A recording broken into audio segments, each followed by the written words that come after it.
Hey everybody, welcome back to CineFlex. My name is Manny. No, Juan. And in this video today, we're going to be discussing Birds of Prey and the fantabulous emancipation of Harley Quinn. I knew that there was more to the title. I always forget what it is. Yeah, we both watched it last night, Thursday night. And it's getting great reviews. I didn't see, but I saw that on Rotten Tomatoes. It was it's like at 80%.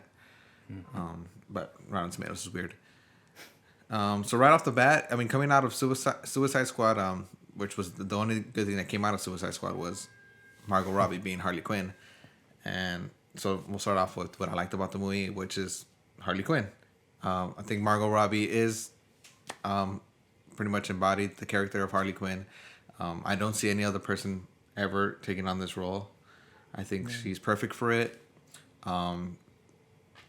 She pretty much, the movie is told from her point of view. We're pretty much in her head the whole time. So just you can just imagine a Harley Quinn trying to tell you a story. That's what this movie is. It's filled with a bunch of like fireworks and there's colors. So the movie looks, it looks cool. I mean, because there's fireworks and it has this she shoots a gun in the movie and you see like it like shoots confetti. I mean, it shoots like sandbags or like. Well, she had like different kinds. Like Yeah. Some of them shot sandbags. Some of them shot like confetti. Yeah, and confetti. Shot, like, Yeah, fire. they're wearing bullets, and then which is great because that's pretty much you. It feels character. like it's her character. Like, I mean, if it would have been totally different if it was like gruesome and it was bloody and it was a bullet. Like it wouldn't feel like. That'd be too typical, maybe. Yeah, Too, it's like obvious. Yeah, it's a comic book. It felt like a Gotham comic book Harley Quinn movie. So that's what I liked about it. The way the story is told, because it's told from her point of view. So some parts in the movie, and we're already getting to the grievances already. That when she would tell the story, and then she's like, "Oh wait, that's not how it goes. I have to tell you this," and then we back up, and we would start off, and then she starts off. We were watching the movie, and then she starts off saying, "No, before we get here, I have to tell you how we got here." And Juan was telling me that the movie felt long to him, and it's what, an hour and 50 minutes. So it's, Even though it's not long. yeah, it's not long, but I think because of those points, because that's when I felt like I wanted just keep watching. I wanted to Like, keep going, and then she's like, "Oh no, let's stop here. I gotta tell you. Before we continue, I have to tell you how we got here." Yeah. And the explanations were like a whole 20-minute, thing, yeah. 20-minute segment. It was like they could have just done that from the beginning without having to do the whole. Oh, I gotta go back. yeah. Like you could have just shown us that. And another movie the movie that did that well would be Deadpool. I mean, remember from Deadpool 1, that's pretty much what he did. We get to see him in the freeway scene in the first movie, right? And then he tells us the backstory. But that's a little different. It's a little different. It starts off that way. Yeah, it starts So off it's that like, way. Well, let me just tell you something. Yeah. Whereas this one's already going, and then it's like, oh, let's stop and go back. And then I didn't actually have a problem with it. But I think that's why it felt long. I mean, maybe that you don't think that is, but I think that's why it felt long to you. And I think the reason they did that was because we're in Harley Quinn's head. And of course, she's not going to be. Yeah, she's not going to be a normal A to B. Let me tell you a story from A to Z. I mean, she's going to jump all around, and which is crazy. We're following a psychotic chick. Which she says not to call her a chick. I heard that in the trailer. I didn't hear that in the movie when she says that. You never call a girl a chick. I don't think I heard that in the movie. I don't think so either. Now that I remember. Because that line from the trailer always stayed with me. Yeah, me too. And yeah, I don't think I heard it in the movie. I remember the part where it's supposed to happen, but I don't remember. Right, we're in the car. It's we're in the car, and with a younger girl. Pretty much. Well, the plot of the movie is it's called Birds of Prey, but the Birds of Prey aren't really in it. I would say that until the very end. I mean, you'll see the characters in it, but it's more of like an origin. Kind of. Birds of basically, Prey. like how they got started. But because it is a Birds of Prey movie, I didn't really like the characters from the Birds of Prey, except for one. To me, just real quick, that's why, and I thought about it when I was thinking like, oh, movie's feeling kind of long, is because I was waiting for the moment for them to get together. Yeah, I mean, it was like you said, it doesn't happen until much later that you actually see them doing whatever they're doing. And that's why I was like, when is this gonna happen? Like, I was like, it's a whole Harley movie. Right. And And then I thought about it much later. I was like, I guess that's why they made the title like that. It's Prey and the Emancipation. Like, it's two different things. Yeah, well, She's Emancipation. not part of the Birds of Prey. Right. I mean, she got it emancipated. Well, she broke up with the Joker, and then we see her trying to get over it. But yeah, but when we get to the Birds of Prey, the characters that are in it, when we get Huntress and Black Canary and the cop. What the cop. The only one I was okay with was Black Canary. I liked Black Canary. She was fine to me. Huntress, I didn't like. I mean, I don't know how the actress too well, but it didn't feel like somebody that I would welcome into to the DC universe. It didn't feel like someone I would want to keep seeing. Same thing with the cop. Like, these are people that I don't want to keep seeing in this DC universe, extended universe. But yeah, Black Canary was fine with me. But pretty much what makes this movie for me is Harley Quinn. I mean, you're entertained the whole time because of it's Harley Quinn and just the way she would tell the story and the way the movie looks and the action sequences with her, like her fighting. I mean, her with a bat or with a hammer. I mean, it's awesome to see her kick some ass with that. There was, well, I don't want to complain about it, but there was some parts where I was like, this feels a little too, way too choreographed. You know? Yeah, well, I know what you mean because I thought the same thing too. Especially because it still looked cool, but especially because I've been watching some of those YouTube videos of like stuntmen reacting to other stunt, and then after watching those, now I pay attention a little more in action sequences because it's all choreographed, obviously, and just But I'm trying. And now I see like what they mean, which is doesn't really bother me. But yeah, you can tell like which parts are choreographed and which parts aren't. But yeah, with Birds of Prey, the only downfall I'd say is sometimes the way how she would jump around the scenes and then the characters in the movie. Harley Quinn was fine. Like, this movie doesn't have a lot of rewatchability for me. I maybe would want to see it one more time. I would have to be like really in the mood for it. I don't know if I would watch it again in theaters. I don't think so. But I would want to watch it. Yeah, but I would want to watch it. I'll take that back. I'll watch it. I would want to see it again in theaters. So I need to see how it would feel the second time watching it. Then I can pretty much see if has that rewatchability as. I guess. Because a lot of these DC movies that come out are good. Like Aquaman was good, Shazam was good, but I've only seen those two twice.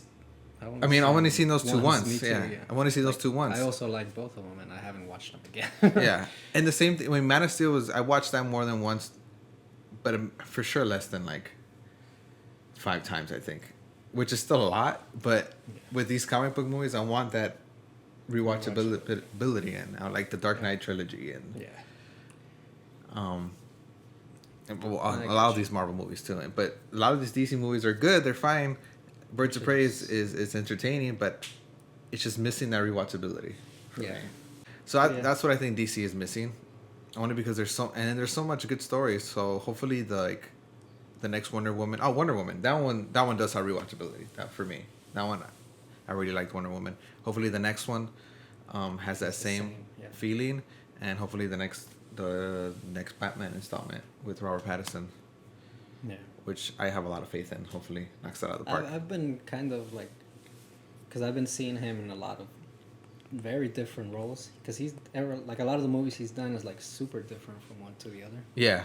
And I'm like, this guy's pretty good. Yeah, I think after like Twilight, I think he really wanted to expand, grow. Put something behind his name. So he did a lot of like independent movies and a lot of different like kind of characters. But do you think?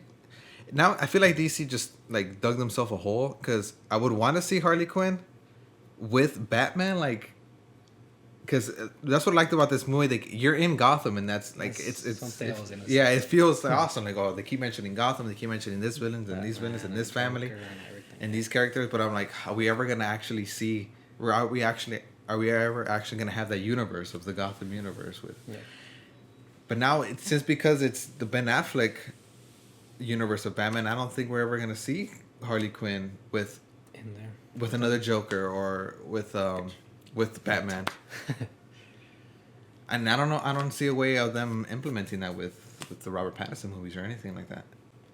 Yeah, I mean, I don't know how they're gonna go about this Robert Pattinson one as far as like the universe, like how it's gonna connect. is it like he's the new Batman, or is he just a replacement Batman for us? You know? What I'm Yeah, saying? or is he playing Or like the is younger it- version or of maybe Ben something Affleck? that. Like is Ben Affleck Or the it could older be version of something him? like that, yeah. Yeah, But I don't know. it's Like, weird. it could be. I don't know. I feel like as long as, because I don't want them to start over. Yeah, but how? I mean, there's the Flash. The Flash is still going on too because Yeah. I mean, he just came out in the CW, Yeah. and then we still have Aquaman, and then we still have Wonder Woman. Like those are for sure. Everybody's still there. Yeah, I don't know. and we still have Cyborg. I don't know what's going on with Superman. I just want them to just not start over. Yeah, Like, you could do some changes, whatever, as long as it makes sense. you know what's And yeah, keep. interesting that in October we had a Joker solo movie, Yeah. and now we have a Harley Quinn solo movie, and it's just totally it's totally different feel. Yeah. But But anyway, as far as this one, like you mentioned, Gotham, them being in Gotham, that's actually something I did think about. That I was like, it felt weird knowing that they're there, and they're doing all these things. They're mentioning Batman. They're Yeah. mentioning the Joker.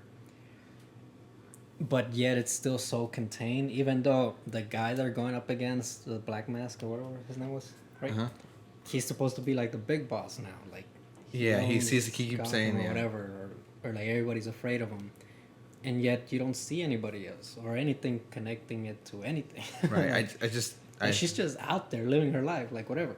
Yeah. Where's everybody else? Like, you're Yeah. right. Or even that, like. Or how do you like, explain know how Batman she not being? is. That plus like, she's supposed to be like she is. She might not be a big deal like the Joker or anything, but she's a criminal and everybody knows about Right. it. And like apparently, like they're trying to make you think here is like everybody's after her. But nobody's really after her. Nobody big is after her. Yeah, I originally thought, and I had totally forgot, and until now, that I thought this movie wasn't gonna take place in Gotham. I thought they broke up or whatever, and they were gonna have her like take a hiatus somewhere else. I thought that would have been the best thing to do because she's still in Gotham, and then we still have, well, Ewan McGregor, which we didn't mention, like what we thought about him. I Yeah, thought he was did- very. He was I thought he very. did really good. Like Yeah, he was- acting wise. It was like a little the over the top character- sometimes, Yeah, but the it worked. character He was like trying to play. I just this- wanted more backstory from him. A little bit more backstory would have helped. Again, it goes again to the characters. Like it's the only one that really stood out for me was Harley Quinn. I thought he. Ewan McGregor was fine, but yeah, a little bit more of him. I would have liked. Yeah, it was. Yeah, it is very like centered around her. Yeah, but like I Which was, is fine, but what I was gonna say is that yeah, we're in Gotham and we have all these. We have him as the big. He's supposed to be the big baddie now. Like, how do you explain where Batman is? Like, why isn't he being involved? Like, what's he doing during this time? I know he's not in it, but that's why I think it would have been better if it was not in Gotham. That way, you can take out the Batman factor, and you wouldn't have to like, you wouldn't think that like, oh, why isn't Batman getting involved? Yeah. Because there's all these criminals here. or even like, and I'm not saying they should have had the Joker, but he's still there, Right. and everybody's still afraid of him, including him. Yeah.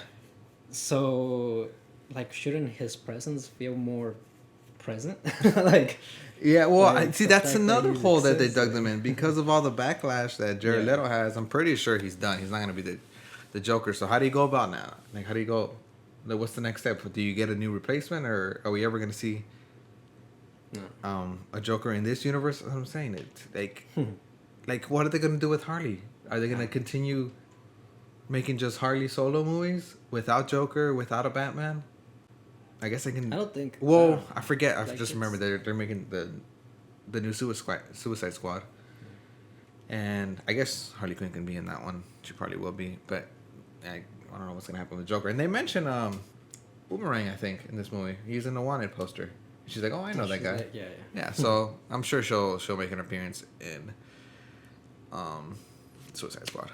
I personally wouldn't be interested in a lot more movies of her. Exactly right. You would want to see her in other movies. I mean, we have her movie. We got a movie that we're in her head, and that's fine. We have that now. Let's implement her in other movies, like with other characters. Cause like, what else are you gonna do? Because she can shine on. I mean, she shined on her own in this movie, but she doesn't shine on her own. And I don't think she can carry a franchise by herself. Yeah, I know what you mean, and I guess they could just come up with some random ass shit. But my point is like how different can another movie of hers be? Yeah, exactly. Like it's gonna be the same thing. It's Yeah. gonna be just her being crazy, like, and this like over the top stuff. It's gonna be the same thing, just different guy. Yeah, I mean, if they Chick. just decide to just put her or this universe inside of the new Batman, like I wouldn't care. I don't need an explanation. Just put them in there. I don't care. Like put Harley Quinn in there, make Robert Pattinson the Batman, and then put him with the Flash, whatever. Just do it. Yeah. I don't care. I don't need an explanation. As long as it's a good movie, like I can live with it. It's like when like characters get actors get recasted in sitcoms or something. Like just do it. Just do it. Nobody says anything. Yeah. It's just there. Anyways, yeah, Birds of Prey, fun movie. Yeah. I definitely recommend watching it, especially if you're a comic book fan and if you're a fan of Batman universe and Harley Quinn, because Margot Robbie was awesome in it. And yeah, cool. It's cool. All right, guys, if you saw it already, let us know what you thought about it in the comments below. Do you agree with us? Do you disagree with us? I know the rating on Rotten Tomatoes is like at a high 80. I wouldn't put this movie at a high 80. We don't usually rate movies by like a scale, simply because we don't know how to work off from that. I'd rather just say what we think. Yeah, I would rather just say watch it or don't watch it. Because yeah, I mean we probably liked it, but maybe you'll love it, or maybe we didn't like a movie and you'll like it.